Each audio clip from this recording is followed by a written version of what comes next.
What's up, everyone, and welcome to the Real Ones Canes podcast. He is Brandon O'Doy. Follow him at Brandon_O'Doy. I am Brian London. Follow me at Miami Radio Beast. And Brandon, I'm out here in sunny California. Came out to visit my buddy, and we went to a concert last night. The air is crisp and clear and sweet and nice. Also, I may or may not be just scouting out this Miami Cal game that's going to be out here again in 3 weeks or so. So, I'll be making... Yeah, very trappy. We'll be making the return trip. I will tell you that Mr. Mendoza and the Cal Bears have picked up a little steam. You know Mr. Mendoza well. A South Florida product. A guy, I believe, was he a hotbed guy? Yeah, he played in our sophomore game. He came to a couple of our camps. He and his brother, and he is a Columbus graduate, Christopher Columbus School, same esteemed school of our head coach and our offensive line coach. So there will be a lot of motivation in Berkeley, California in a couple of weeks. And I'm sure we'll get to that later on in this show. Definitely, for sure. But I could just tell you, just being on the ground here a little bit, there's some, listen, it takes a lot for this area to kind of care about Cal football, but there's some people noticing that they've done some good things early on. We'll get to that in a few weeks. Let's go back to Miami's win over Florida A&M. Listen, there was no doubt really that Miami was going to win that game. I expected it maybe to be a little tiny bit closer than it was, maybe by a touchdown or something like that. But in the end, Miami just has too much depth for an FCS team to come in and really have a shot. But you know what? Those guys on FAMU played hard, and the experience they got will be one that will help them, and they will be good in their conference. And they're a HBCU national champion. Nothing to take away from FAMU. Miami just had too much for them. Yeah, too much, and it's just an athletic, Jimmy's and Joe's conversation. But, you stand where I stand and you watch them walk out of the locker room, and I get, the ability to watch teams, walk to the bus in the tunnel of Hard Rock Stadium down there in the bowels of the stadium. And I've done this for a couple of years now. I don't go into post-game press conferences. And that's correct. And at the end of the day, they look like just any other ACC team that's ever walked through there as far as bodies. They have the bodies. Just the question is just the level. You've got guys Miami has recruited that play for FAMU. Thad Franklin was on this team 2 years ago. True. And he's their starting running back. So they had guys. Daniel Richardson has been a Division I player at Central Michigan and FAU. He's very experienced at the quarterback position. It's just a situation where Miami is just a lot better than they've ever been. And like we talked about post-game beast, this was the first time that I can recall Miami being the superior opponent in a game that they were penciled in to win. They dominated and they did it literally from the word go in this game. And that I think is the most impressive part. And I think you will see how significant the win is as FAMU gets into their schedule and starts to dominate the competition that they play at their level. One of the things that I caught from Mario Cristobal's post-game press conference on Saturday night was I think he wanted more from his starters. And he actually he talked to the coordinators on the headsets, and they're like, let's get the ones back in there. Like, we need to see more. And then finally, they took them out, and then all the backups got in. But I think the expectations that this coaching staff has for these players on this team are definitely higher than they have been, or what they want to see is higher than what they have been, and I think that goes to show you what they think this team is capable of. Yeah, and that's good because you want expectations to match ability. So if you feel like they're not giving you 100% and you feel like there's more that can be given, you want to see that. And I was surprised to see Cam Ward go deep into the third quarter. I Right. was very surprised to see, a lot of those starters get pulled and actually go back into the game. I think they were very insistent that FAMU, they were fine to give up, field goals, but they didn't want to give up a touchdown, and they didn't. And so it's one of those situations where there's a lot of pride, but I think this is where some of the NIL considerations come in, because when you are compensating an individual athlete at the level you are, if you're the University of Miami, you've got real expectations. You talk, you listen to Tyler Barrett, some of the quotes he had coming out of the game. I think I played well, but I could have done a lot better. I don't recall, and I don't ever recall that happening in a win at the University of Miami in the previous several years, if ever. Since I've been covering this team, I don't remember a guy saying in a win, in a dominant win, I could have played better. Yeah, but Brandon, he wasn't the only one. Pretty much every player that talked to us on Saturday said that, and then that was a theme through the press conferences that Mario, Lance, and Shannon had. Is, hey, we haven't played our best football. Like we're not close to perfect yet. Like they keep hammering this down that there's much more to come. And Cam Ward brought this up. He said we haven't got into our bag yet. We haven't gone into our bag on offense. Shannon Dawson said the same thing on Monday. We haven't gone into our bag on offense. So they really feel like there's a lot more to do and a lot more to play with this team, which kind of has me excited. Yeah, it's exciting to think about. But, I mean, I tend to agree. I mean, you think about Miami not really blowing anybody off the ball offensive line wise. I mean, they're being solid in the run game, but they're not opening up gaping holes. There's not tons of separation. No one's burning down the sidelines, in these big routes. They're not hitting big plays down the field. There's a lot of room for growth. And, if you're being critical of the team and knowing, hey, this might not get it done against some of the better opponents on the schedule. And then, oh, by the way, everything's going right. Offense playing well, defense playing well. That ain't going to happen every game. There are going to be some games where the offense has to carry the defense and the defense has to carry the offense. So if you look at that from an objective standpoint and you're Mario Cristobal, you're the leader of this football team, you're saying, hey, look, we've got to get a better effort and we got to do it, more consistently, because there's going to come a day where everything ain't going to go our way. I think some positives to take away is this team is not getting a lot of penalties. There's a lot of discipline on the team, probably Correct. the most discipline I've seen in recent years. Yeah. And you're going to hear that said a lot because this team has different characteristics. I think guys care more. I think there's more preparation. I think there's more camaraderie. I think there's a shared goal. I don't think kids on this team have always wanted to win championships. I'm convinced that they want to win championships now. And I think there are people who are there who know how to get that done. I think a lot of guys, especially the transfer guys, right, that come in and have limited time left to play, they've come in with a focus that is very determined. Like two guys, Cam Ward, Tyler Barron, like they are here not just for personal success and to win awards and to get drafted high and all of that stuff. They're here for team success. They're here because they think Miami has a chance to go to the playoff and compete at that high level.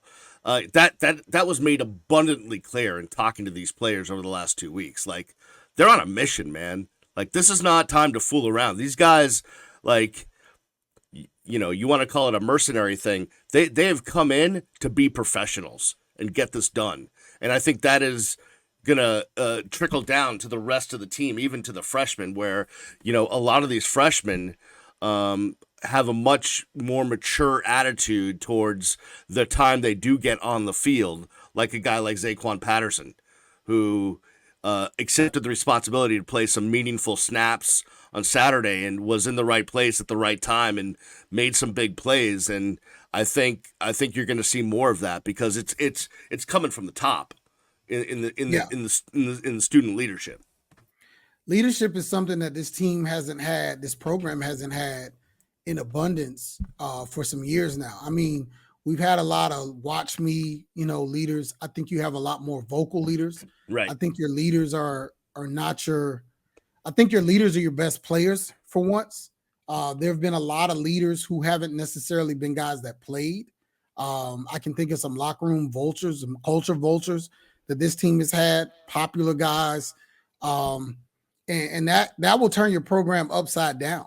And I think that as this continues to push towards Ball State and beyond, if this team can continue to improve and get better, I think you're going to see special things. What I'm looking for, and I don't quite see it, is like that kind of killer instinct, that just sort of edginess. And you saw it toward the end of the Florida game, Right. especially when they started Florida, doing the chomp, and I, that's the kind of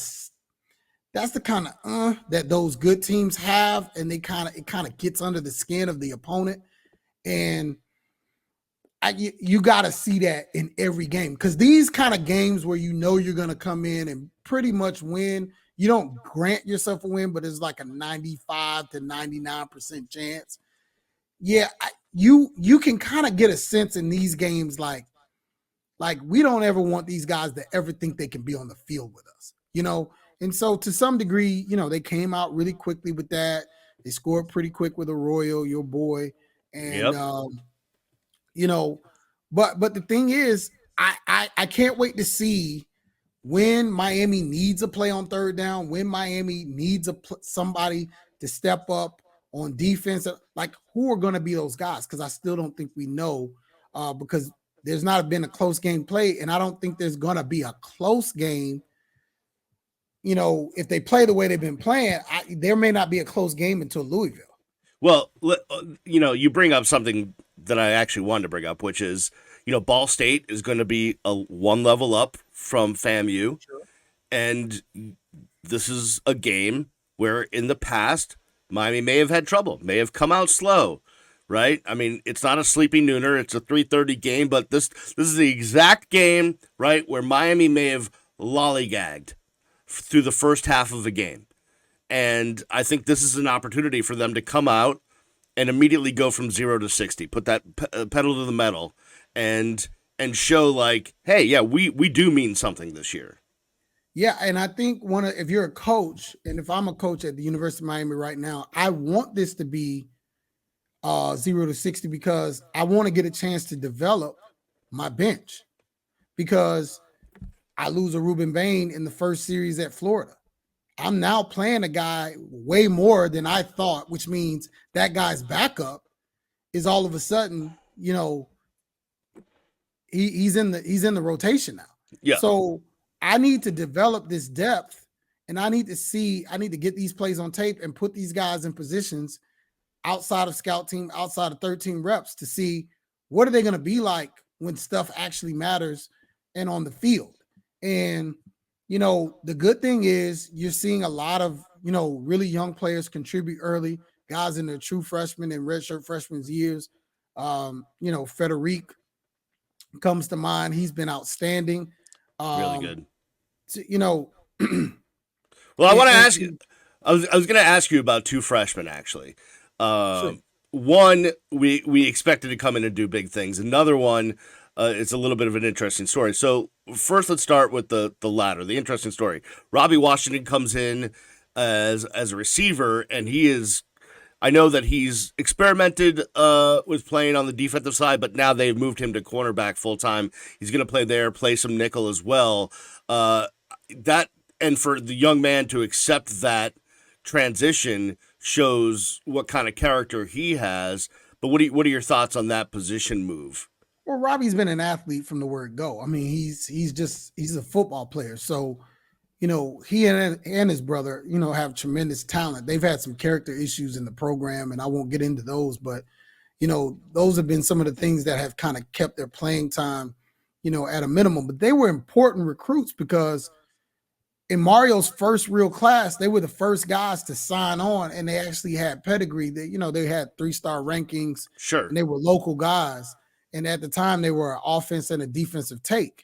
And people thought Robbie was the the star of that show because he was, I believe, rated a 4-star. Bobby was rated just below, but Bobby ended up having a tremendous season. Yep. And I think just trying to find a way to get talent on the field is always, I mean, that's how it used to go, Beast. I mean, you know, South Florida is, you know, Right. the best players play both ways. That's how it goes. And so him going to cornerback, I mean, I'm sure he played it in high school. I don't remember him playing it. Yeah, he did play some in high school. But I mean, at the end of the day, he's very fast and he's very physical. And he's kind of got a mean streak. So I think that defensive backfield is going to be challenged because you figure if you've got Devon, you know, if you got Brown hurt. Right, Damar Brown's out, yep. Yeah, if you got Brown out and he's going to miss time, and you've got Mish Powell and Jaden on the back end, and you know that's your first line, and you've got a Mark Heath and the De'Ani Hill, and you know you're still developing a true freshman Ryan Mack, and you know Jadaeus Richards, you know he's coming in and providing some depth with you know Daryl Porter Jr. You need bodies back there. Because I mean, it's not like linebacker where you only have 2 positions. You know, you've got to have 5 guys back there pretty much at all times. So with 5 guys, you really need 10 and or a little bit more because if one guy goes down, now all of a sudden it threatens your depth. So bringing on a guy that's been in the program, been in college football, getting him some reps. And that's why a game like this to me is important because we need more reps for you know, Robbie Washington at, you know, corner. Let him see what it's like to play and make plays on the defensive side of the ball. In that same vein, isn't Wesley Besaint a joy to see in year 3? Isn't he an absolute beast of course of a kid? That's a kid that came in, played early. It would have been great if he could have redshirted, but he had to play early. He played in spots because, again, he was a freshman trying to figure things out. Now look at him. I mean, he and Maigoa are phenomenal linebackers. Absolutely. That core that they have and Popo backing those guys up, the kid that came in from Louisville, man, Miami looks good in that linebacker core. You know, I mean, you're talking about guys that could possibly be remembered here, you know, the season that they're starting to have. And I don't know, man, you know, it's just about the development of depth, the continuation of the development of depth for critical moments. Speaking of depth, so the 2 other freshmen I want to get to. The first one, Chris Johnson,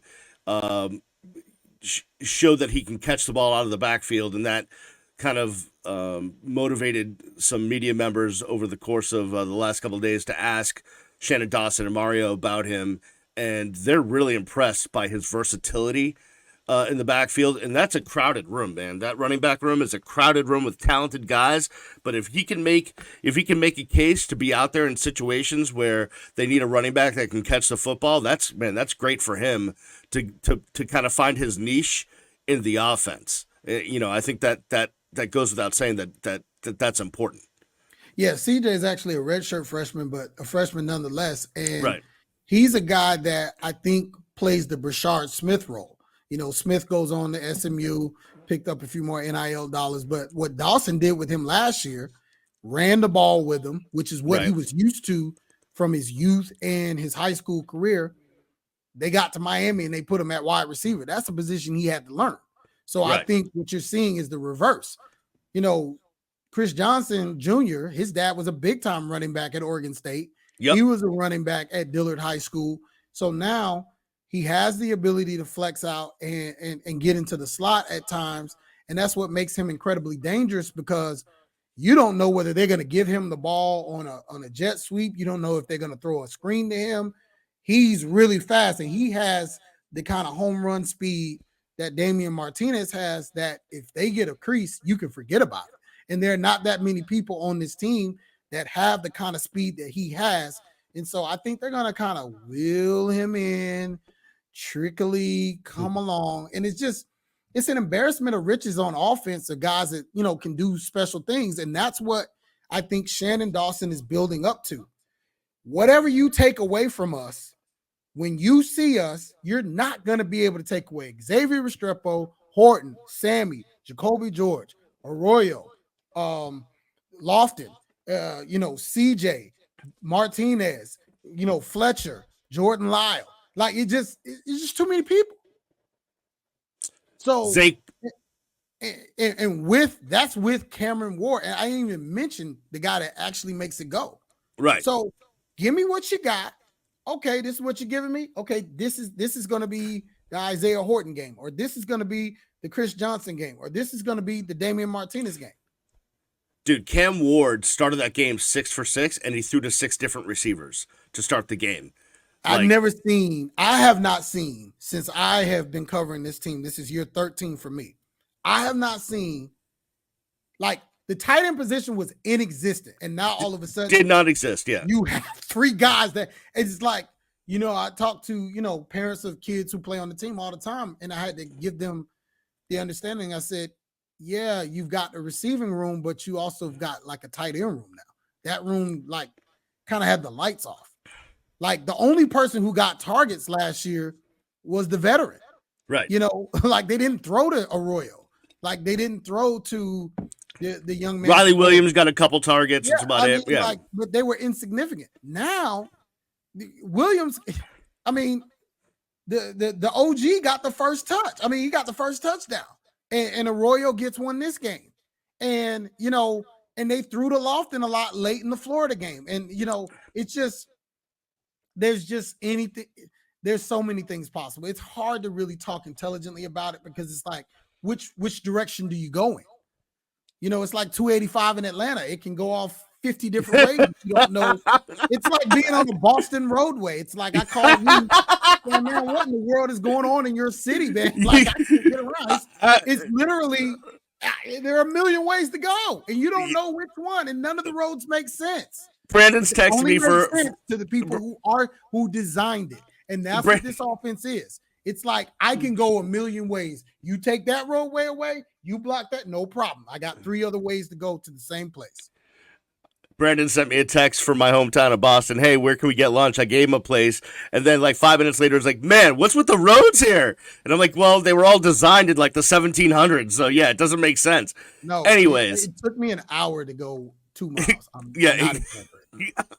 Hey, one last thing. Good. It wasn't worth an hour, but it was good. I had a great lobster roll, and that's just my short food review for. There you go. Lobster.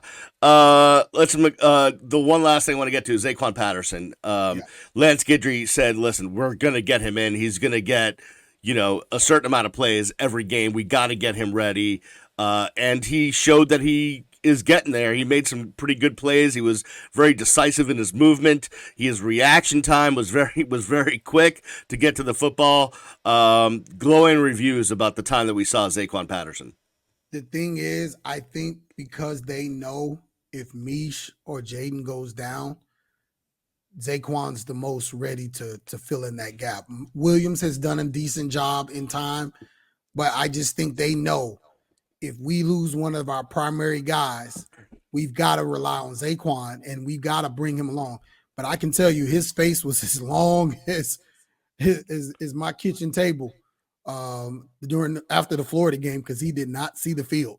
Right. And that was a very big problem internally. And they managed it well, and I don't know how they dealt with it. But you got to remember, when you bring in these 5-star guys and these 4-star guys, and they don't touch the field, man, think about it. When's the last game they ever played that they didn't physically go out and compete?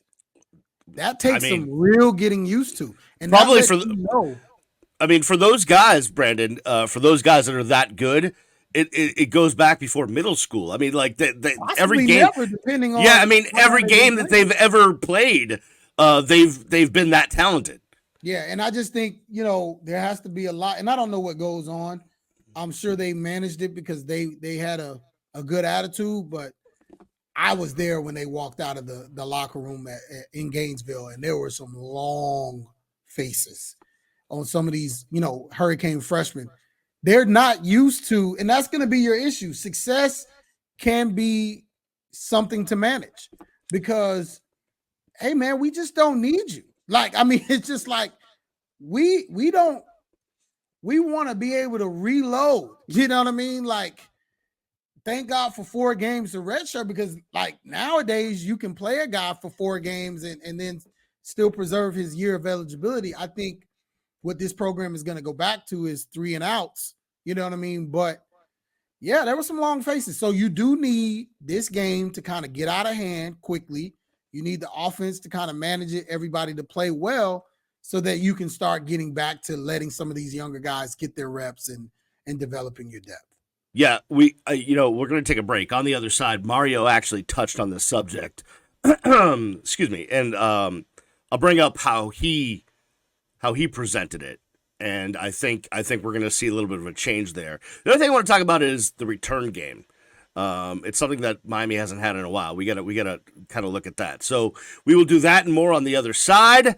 Do us a favor, if you are listening to this, wherever you're listening to this, subscribe to that podcast channel. We would really appreciate it. If you're watching our beautiful mugs on the YouTube, smash that subscribe button and hit the thumbs up and hit the little bell. Be notified when new videos come down. It's the season, man. You never know when we're gonna pop up on your screen after games, emergency pods. Who knows? We will be there for you. It's the Real Ones Canes podcast. We'll be back right after this. Welcome back to the Real Ones Canes podcast. He is Brandon O'Doy. Follow him at Brandon_O'Doy. I'm Brian London. Follow me at Miami Radio Beast. It's Miami and Ball State coming up 3:30 at The Rock. We will see what kind of a crowd is there for this one. Brandon, Mario Cristobal, after the game against FAMU, went way out of his way to say, guys, as a coaching staff, we have not been doing our job up until this point in preparing the next generation of Miami Hurricane that's on this roster to be ready to play now. He really went out of his way to say this, that he said, listen, the entire coaching staff, like, this is like, he's like, when I get to the office tomorrow, we're discussing this, that we need to get these freshmen, these guys that haven't played much, ready to go now, because you don't know when they're needed. Depth is really important, and we are doing them an injustice by not giving them the amount of time they need to be ready now. I thought that was a pretty striking statement. Well, and let me say something Coach Cristobal couldn't say, or probably wouldn't say publicly, regarding that very same subject. Guys, this is the NIL era. If we don't play these guys, they'll be out of the door in January. What people have to understand is, in this age of college football, and I think you would agree with this, Beast, it's year to year. You don't know the team you're going to have next year. And there are guys that can leave for reasons that you think are silly.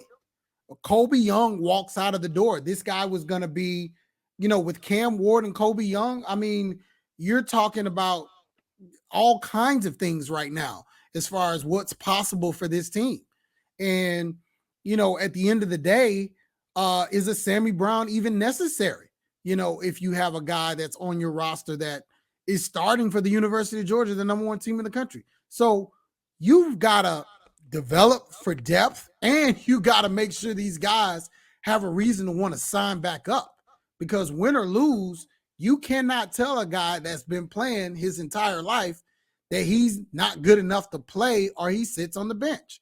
There's got to be a very fine negotiated way of getting everybody feeling like they're having the reps that they need. And there's a local youth football coach that has a rep counter, and he sits there and he says, okay, this person has caught a touchdown. This person has done this. Now it's time to, and they do that because on the teams and in the programs that they've developed and they've built, they're too talented.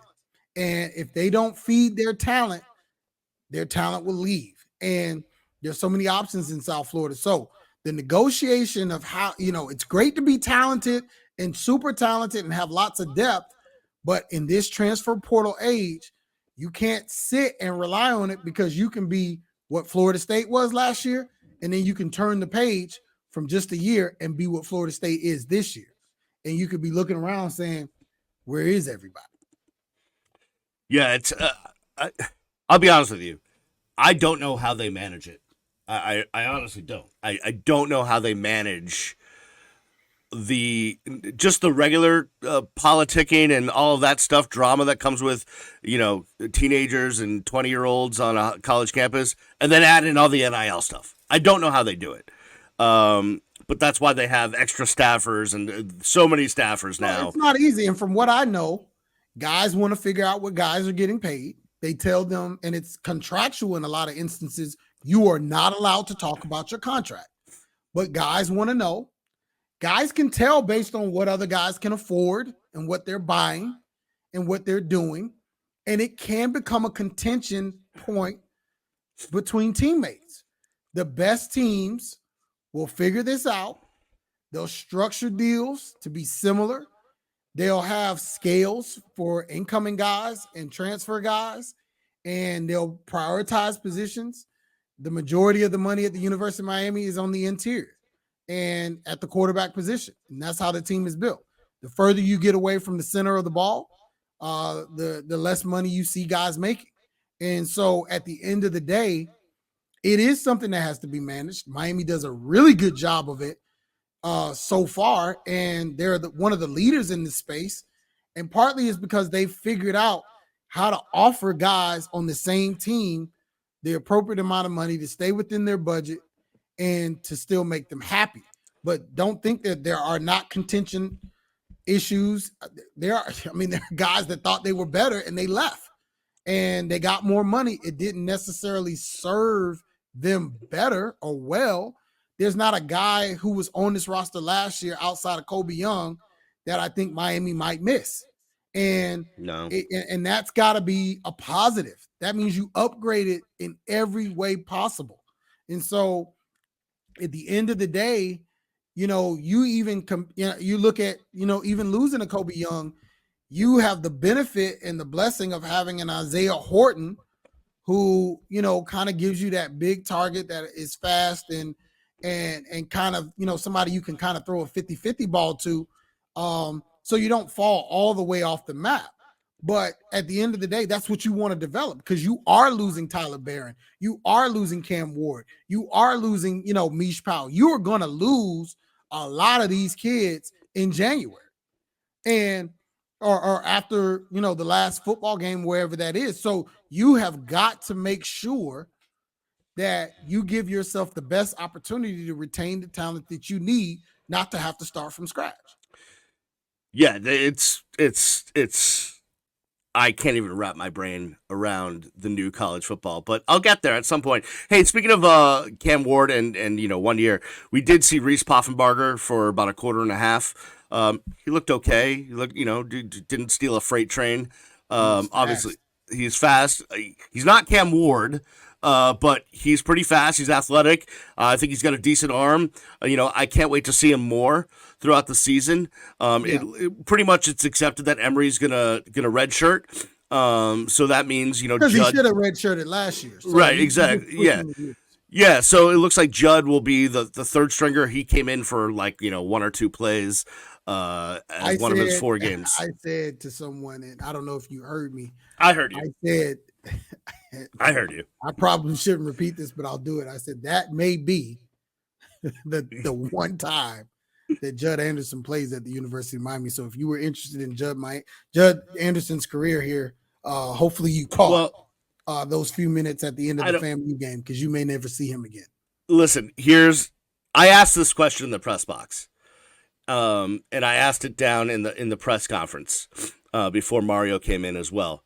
We can make this hypothetical, rhetorical, whatever. We don't have to answer this question, which is next year starting quarterback on the roster? And I almost asked that kind of in jest because of the NIL era that we're in, whereas you have no idea. You have no idea what this team is going to look like next season. Some of these, freshmen will be back and, younger guys will be back, but you have no idea what it's going to look like. No, you don't know, but let me give you a scenario. And I would never speak this into existence, if something were to happen to prevent Cam Ward from playing and Reese stepped up and he was capable and had success, I think he comes back as sure, right. But there's no guarantee. There's no guarantee, because if I'm not mistaken, he's draft eligible too. So he could play himself into more money, more. You just don't know. The best thing to stick with for me, and this is the way I'm approaching college football. Every roster is year to year. The more you can retain, the better. But I mean, that's why they're talking about getting rid of the second portal window, because it's like, man, we don't even know who our team's going to be. No, like you're practicing with guys who may not be here correct. at the end of the spring. Spring's football is a hoax. You know what I mean? Like we can practice with a guy, install with a guy, and he walks out the window in May. Like it just doesn't. It's not conducive to doing things that need to be done for football. So it's like, let's have one window. You're in or you're out, and you got to be there. You know.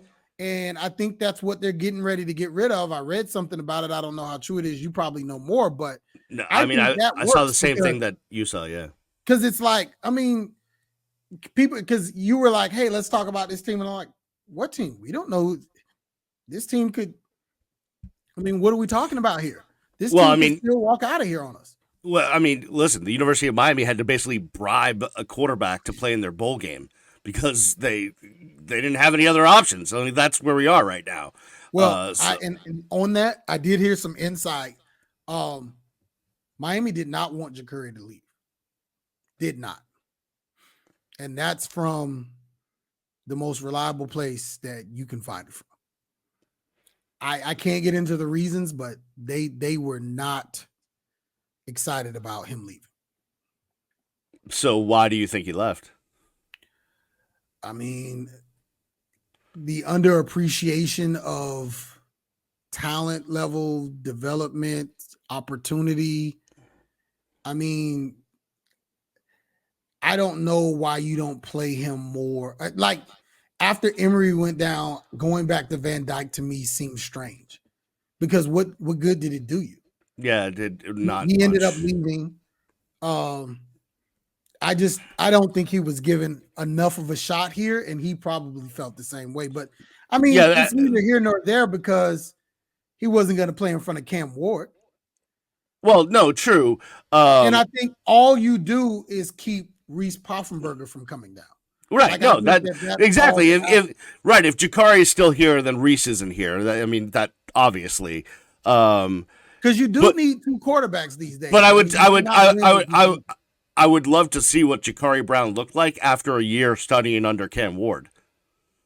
And I like that too because I felt they were similar guys. Yeah. And I think, okay, this is what it's supposed to look like. Can you bring your level of play up to this? And if you can do that, then let's move forward. But, you know, I just think there were too many differences with, you know, philosophies, schemes, you know, and everybody's got to be on the same page. You know how this stuff gets. Yeah. Yeah. Hey, I need to talk about the return game because I have been, well, exactly. I mean, at one point in time, I said this, I don't know. I think I was driving home from the stadium and I got like the light bulb went off. And so I decided to record like a 10-minute, just TikTok video because, I was so perturbed, which is, for years, the University of Miami would lead the nation in non-offensive touchdowns, which included, you know, pick sixes and fumble recoveries, scoop and scores, all that stuff, but also returns. The University of Miami used to lead the nation year after year in non-offensive touchdowns. This used to be like the front of all the game day notes, in the media guide. It was like everywhere. And then that stopped happening. And I don't know where it went, but they need to get back to that because, you know, the game does have three facets, right? Offense, defense, and special teams. You know, they got a good kicker in Andy B, and they got a good punter in Dylan Joyce, but the return game, it's not there. What are your thoughts? I mean, all I got to do is say amen. I mean, there's nothing else to say. I mean, you're talking about a return game. It doesn't exist. I mean, you have a guy who goes back there to return punts, or when we know we just want to make sure we possess the ball, Xavier Restrepo goes back and he catches it because he has the surest hands on the team. But, you know, you look at Ray and, you know, this is an opportunity for him to compete for more time. He had a big drop against Florida. He's struggling to crack the rotation at wide receiver. You would think that return is, his opportunity to sort of make a name for himself and present, like a case that he should get more touches. And I don't know whether it's changing into that 35 jersey.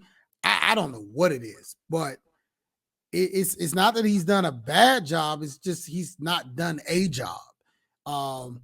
He's a lot more aggressive this year, but it's like, there's just nothing there. And they're averaging 7 yards a return on punts. The thing is, I don't understand the guys that they're putting back there because they're all South Florida guys. And Restrepo did do some nice things in high school. He probably had the most success. I don't ever recall Ray returning a bunch of punts or kicks. And I don't ever recall, CJ, but I didn't really see him play at Dillard. I can't say he's got the speed. It's just, we don't have a dynamic returner. And, my friend and I talk about this all the time. The guys that would have been, takes to just come and return kicks and punts, Miami didn't want. Some of the best guys down here have been shorter guys, really fast guys. They got in the ball and they just had a nose for it. When you think punts, to me, is a skill that God gives you. You don't just become one. You kind of have to be born one, like a Devin Hester, like a Travis. What was Benjamin. His name?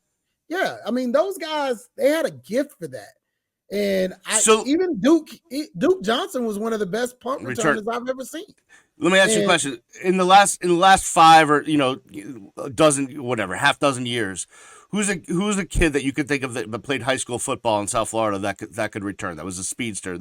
Corey Washington. He went to Western Carolina. They all go FCS. Corey Washington, probably about 5'7", 5'8". And the funny thing is, he worked out at Miami. I saw him down there during the camp, and they were just basically punting him the ball and watching him run. Corey Washington, a kid last year who was at Miami Norland. They call him Mighty Mouse. I can't think of his real name right now. I mean, he went to Wofford. I mean, these guys they returned multiple kicks for touchdowns in high school.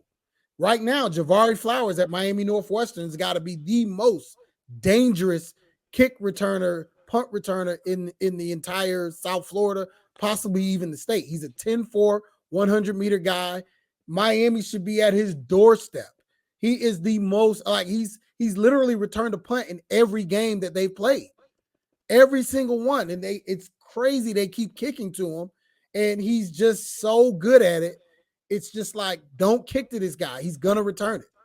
And, a couple of them have been called back, but he reached the end zone in every single game through, we're at week 4. So 3 games, 4 if you count the kickoff classic. He's done it 4 times. He's literally done it 4 times. You have to go and recruit that skill set.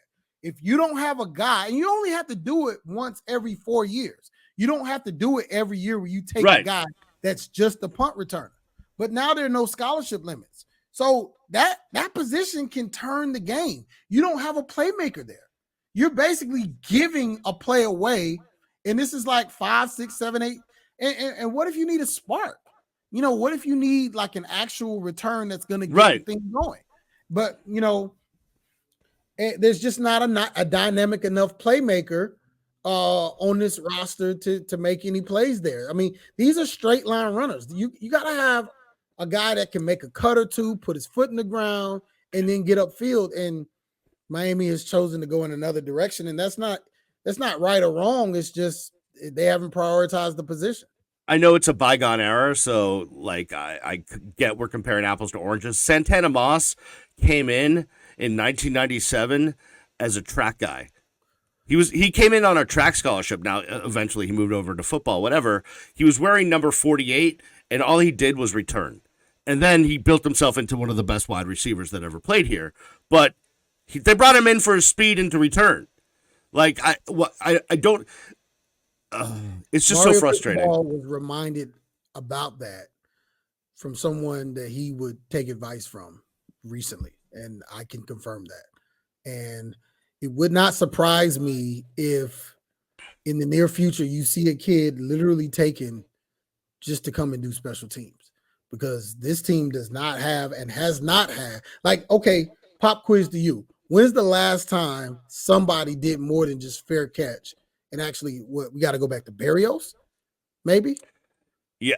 Well, okay. If not a fair catch, when's the last time that someone got more than 20 yards on a return?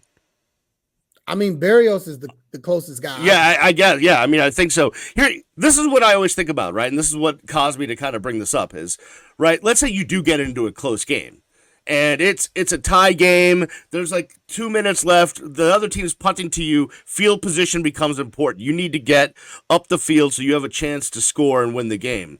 I have no faith right now that they're going to be able to do that. That someone's going to be able to punt the ball to Miami, and Miami, whoever's back there, is going to be able to get up the field and get some yardage to put this team in a good position to win a game. Remember when Jacoby George used to return punts and he actually was decent at it? He just kind of muffed one too many. Right? Yeah. Because he was a risk taker. I would have developed him more and just made him more reliable. What do you lose?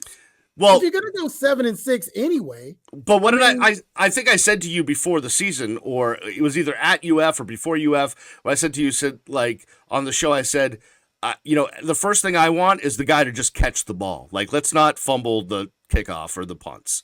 Like, can we actually just catch the ball? We got that down. I mean, we haven't muffed the punt. Well, Ray dropped one the other night and had to go back and get it and then got nowhere. Well, whenever he drops one, you're going to see Restrepo come off the bench. He's going to do it for the remainder of the game. I think they know we can field every punt and have no issues with Restrepo. Now, when Restrepo leaves, that safety net. So my thinking is, while you got the team that could potentially, bail you out, try to develop somebody who you got to be a risk taker back there. You got to be a guy that doesn't mind, kind of doing something you probably shouldn't do. And that's why I think returning is a skill. I just think you're born with it. It's not something you kind of can really teach. You kind of have, and it's not about being fast.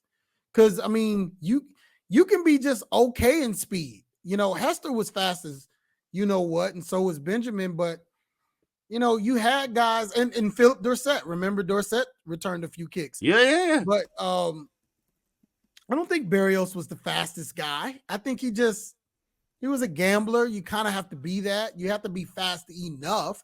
You don't have to be a track star, but you gotta just want to do it. And I just haven't seen it. So when you said, "Hey, where's the return game?" What return game? There isn't one.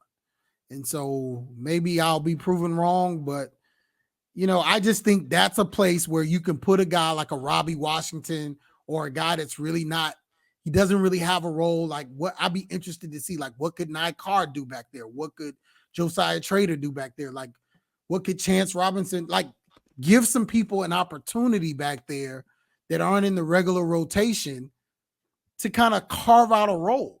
That's what good teams do. Like, we have a guy that's not playing at all. He's not in the 2 deep, but he's fast. Give him a chance. Jeremiah Smith never returned punts. I saw him return a punt as a senior. He looked like he'd been doing it his whole life. Mm-hmm. So, it's just something that, we'll look forward to seeing if Miami works on that and develops and as this team continues to progress.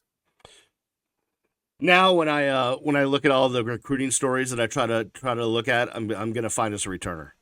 That's my only goal. Who would be really good as a returner, but he committed to Florida was Vernell Brown III. Oh, true. Hey, how about this kid at Chaminade, Jason Lopez, that wants to be Xavier Restrepo Part 2?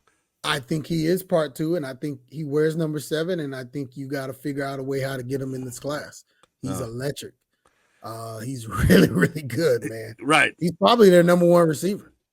Yeah, no, he was like the player of the game. I had a little birdie in my ear telling me about him, and so I went and down a rabbit hole of Jason Lopez highlights and.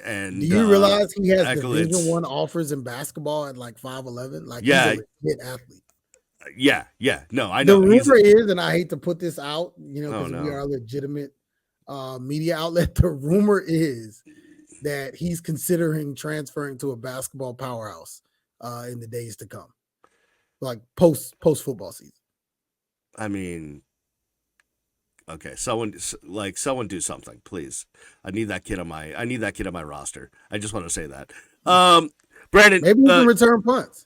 yeah, no, that's exactly. I mean, he's athletic enough. Why not? All right, we got to get out of here. We got Ball State coming up 3:30. I want this to be a clean game, no penalties. I want them to come out with a purpose. Listen, I'm not going to take anything away from Ball State, but they should not be on the same level as the University of Miami.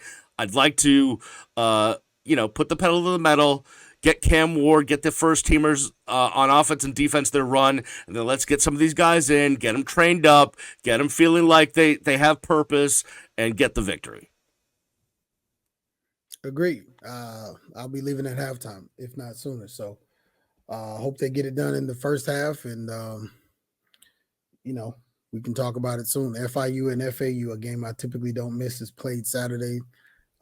This past weekend they played at 12 and 6, so I was able to do it, but they're kind of too close for comfort. But it's not a game I'm expected to be closely contested. The game is next week, the trappiest of them all. USF. Yep, I will be there. There. You know why? I was planning on going, but at 7:30 I can't drive and come back. I'm not coming back at like 3 a.m. So I will not be there. But Mr. Golish, my good friend, Alex Golish, head coach at University of South Florida, he is not to be played around. Did you see what he did at Alabama? Yep. And he said, hey, no more victories. Do not take that guy lightly. You have been warned. All right, we'll get out of here. We will see you next time. You've been listening and watching the Real Ones Canes podcast. Peace.